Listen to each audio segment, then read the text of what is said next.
Good morning or good evening, depending on where you are today. Thank you to those who attended the meditation and healing session a while ago. I felt that I should put out a message this morning about love, because love happens to be a universal subject, a topic that everybody knows, a language that everybody understands at some point of time, and something that we've always craved for in different forms. So I believe that I feel compelled to speak about it today, this morning, because it happens to be one of the most peaceful mornings, that we started up with meditation for our group, and I feel that it would be apt to speak about love this morning. And over the many years that I've done readings for people that I've had the privilege of getting to know personally and professionally, I feel that most of the time people just are looking for love. They want answers to love, for love, about love. And I have been able to guide most of them towards a better understanding, acceptance, and to help define love as according to how they would feel inside about it, what their needs are. And I believe that everything is so deep. It can only get as deep as you really want it to be. What kind of love you look for depends on what kind of love you can give. You cannot expect to receive more than you give, because then that wouldn't be love at all. You see, when I talk about how deep is your love, you need to go inside yourself first to see what you can give. And then, of course, sometimes you'll say, well, someone hurt me before and I'm afraid to give that kind of love because I've been hurt before. But tell me the truth. Is there any love without pain? Any kind of pain? Love has to come with pain. You can't just have the roses without the thorns. The thorns are there to teach you that you have to be careful, but that it also intensifies the love, and you get to hold the rose in your hand if you would only know how to be careful with your fingers around the thorns. It is about managing life. Love is such a beautiful emotion, and when you surrender to it completely, it becomes the most amazing feeling after all. And love is all there is, and it can reach out to boundaries beyond dimensions. At this point, there is a shift into the next consciousness, into the next level of consciousness, and it has reunited many twin flames, even across dimensions. It has reunited many twin flames. It has given vast experiences, amazing experiences to many. So what you need to really ask yourself is, are you willing to be the love that you're willing to give? Are you willing to be the love that you are looking for? Because if you cannot give that much, it is unfair to expect someone else to do that for you. If you cannot lay all your cards on the table, you cannot expect someone else to do that. When you talk about true love, when you talk about soulmates, and you think of having a soulmate for yourself, and you want to know if you can meet your twin flame, they are all the same. Just because someone is your twin flame does not mean that that person would be there unconditionally, as in like there will be no issues whatsoever, no pain, no need to work so hard in a relationship. No. You need to put in as much effort.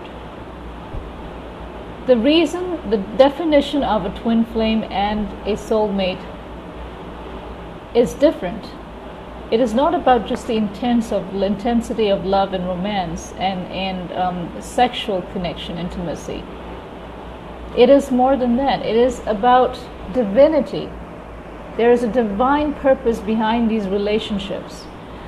But at the bottom, at the base level, they're all the same. All right, at the base level, a soul contract, a karmic relationship, soulmates, twin flames, they all have one base. You need to work on that base, just like any other relationship.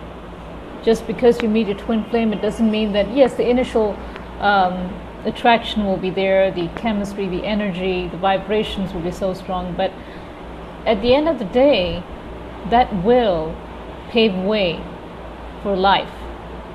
As long as you're alive here, we all have to face life as it presents itself.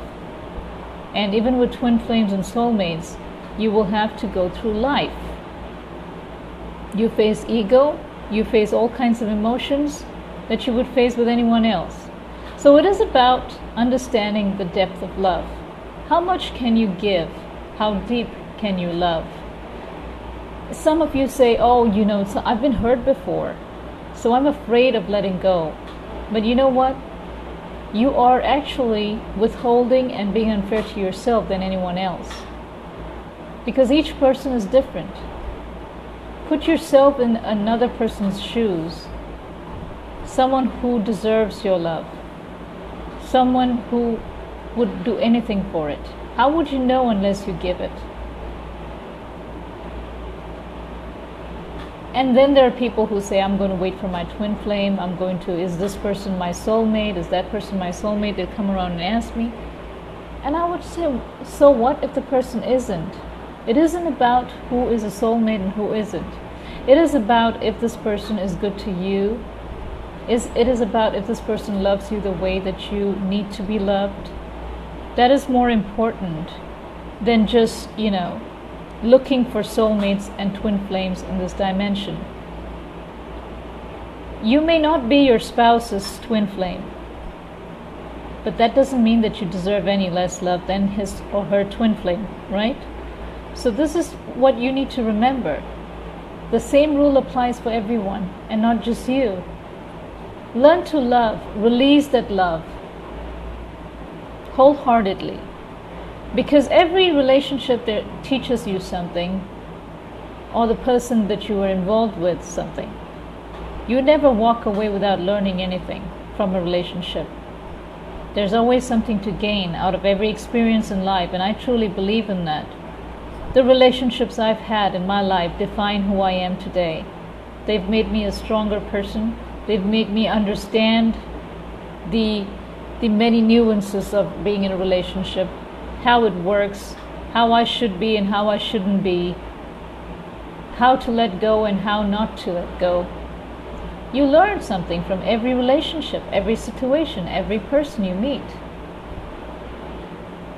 So there really is no need to regret something. You don't have to wonder if it was a good decision, that you have met someone or you've married someone or you had children with someone. Every single thing has a purpose. You may not see it now, but you will eventually. It is about acceptance. It is about understanding that there is a divine purpose and time and place for every single thing that has ever happened in your life and will happen in your life. It is this acceptance that will restore the peace inside you. This acceptance that will give you the courage to love again, deeply, wholeheartedly. Because the only thing that is priceless in this universe is love. Intense love. And we all crave for it. We all do. We all crave for that love, and we do look for it in many forms, in many ways.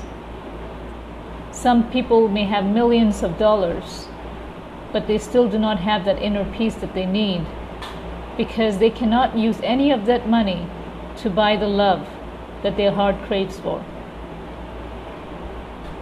And sometimes we hold back such pure love inside. And you know what happens when you tend to hold everything in? You will implode. You will implode. Because it's our natural state of being to give love and receive. It is a normal state of being for each one of us as souls. We are created to love. And when you withhold that inside you, when you hold back from loving people, from giving your emotions, that is when this depression sets in. That is when all kinds of issues go, you go through anxiety and stress and depression, and it starts affecting your health. Now, is that all really so worth it? What are you really trying to do to yourself by withholding love? And then there are moments when you wonder if you're giving love to the right people. Now that is another issue altogether. If you feel that the people around your life do not appreciate the love that you have to give, please find someone else to love. Because universe is not going to point fingers. And I mean by not looking for solutions to another relationship, not looking for another relationship outside of that without resolving what's going on inside. I'm talking about charity. I'm talking about going out there and reaching out to souls, children, and people who are deprived of love, who don't have people who can hold their hands, who can hold them, hug them, and tell them that they love them. All you need to do is walk down to an orphanage, go into a home, and hold a homeless person, help them, do something, bring a smile to their face. Now that is also love. It may not be the exact form that you're looking for, but it is also a way of expressing what you're holding on inside. You need to release it. You see, that exchange of love does not only have to come from a romantic relationship. Use your love wisely, but love deeply, because that is the essence of your soul. That is the very core of your existence. That is understanding what you need as a soul, more than all that money that you'll make, more than anything else that you will gain from this life. You are not going to take back any of the things you earn. The only thing that you will take back is the memories of people you have loved and who have loved you and who've been there for you, and for all those people who you have been there for. That is the only thing that you will take back with you, and the only thing that you will hold close to your heart long after you've left this plane. Because I remember all my incarnations, and when I look back, I remember thinking even today of all the people who I loved. You see, it is not about how wealthy I was or what role I played back then. It is about the people I've loved. And today, this being my last walk on this planet, I have met many souls who have lived through in another time with me. And it's that love again, It is not how much did I give you or how much we didn't do for each other, how much money I have or how much you saved. It is not that you remember. You remember the love. You remember the love for each other. And I have connected to such amazing people in this lifetime, from people I've known, those who I've known on another lifetime incarnation. I've met them here, and I can't tell you the kind of bond that they've built over time. Instant connection because of that love, because love can travel through lifetimes, love can travel through dimensions. There are no boundaries to love, and love is the most purest form of expression there is, there will be. So don't be afraid to love. Open your heart and receive, open your heart and give. Because the deeper you love, the higher your vibration. It doesn't matter what the other person thinks, really. What do you lose by loving someone? Your ego? What good is the ego? Does your ego help you to maybe, get you where you want in life? Does your ego give you the kind of emotional satisfaction that love can? I don't think so. It leaves you feeling sad. It makes you feel lonely and isolated. Ego only isolates you. Love frees you. It leads you to the universe, opens up to the universe. So just love deeply. Be willing to give your all. It doesn't matter if the person hurts you. Think of it as in the purest forms. When you look at children and the toddlers, the little ones before they are 4 and 5, they have such unconditional love for you.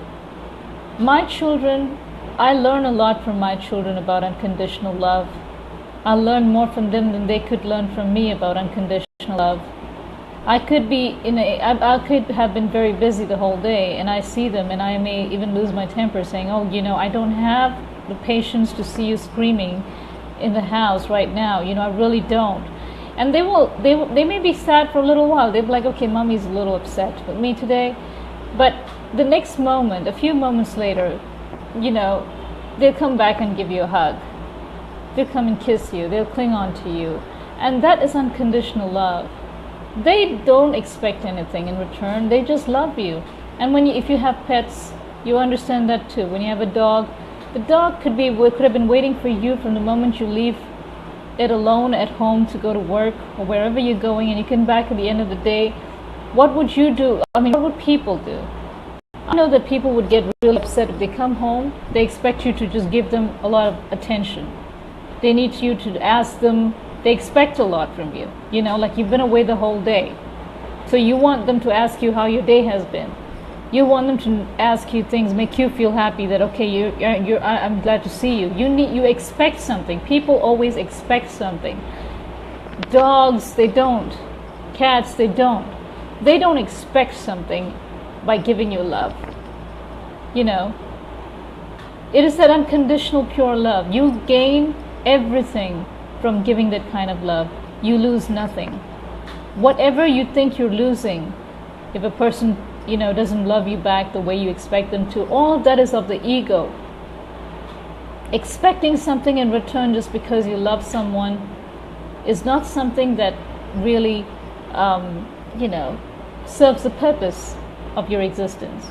So does that mean that you love someone who abuses you? You can still love them from a distance. You do not have to stand there and accept the abuse simply because you think that you need to give unconditional love, and that doesn't mean that you suffer in the hands of the abuser. It also means that you can forgive. Forgiveness is a form of love that you grant to the person from a distance, by understanding that even in the most abusive relationships, you learn something. Nothing is a mistake. Nothing was created to just let you suffer. The word suffer itself is of this dimension alone. Lessons is all that it is looked at from the higher dimensions. So love with an open heart, and love without setting boundaries around you. What happened in the past does not have to necessarily happen in the future or present. It's up to you how you want to define love for yourself. But one thing I would sincerely request is, be the love that you seek. Be the love that you seek. If you're looking for something, make sure you're able to afford to give it too. It's unfair to ask and not be willing to give the same. Thank you so much for sitting with me through this topic. I will be back with more. I love you. Namaste.